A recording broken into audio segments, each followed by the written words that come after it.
How to set up your Logitech Mx Anywhere 3S with your iPad. Step number 1 is to make sure that the mouse is turned on. Then we need to select one of these slots. There's 3 different devices that can be connected to the mouse. Let's say I want to pair the iPad with the number 1. Well, I'll keep press the button until the light blinks quickly. This means that it's in setup mode. All it's left to do on the iPad is to go into the settings. On the left side, you're going to select Bluetooth. Then you're going to select Other Devices Mx Anywhere 3S. Pair.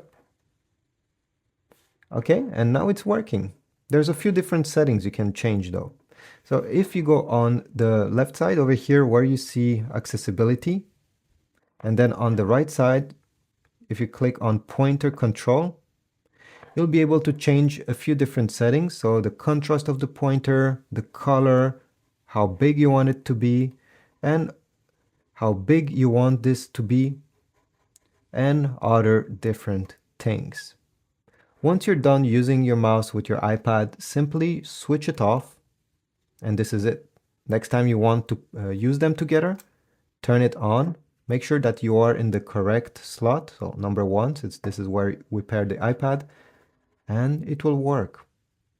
Thanks for watching. If you found this video helpful, leave a like, subscribe, and I'll see you in the next video.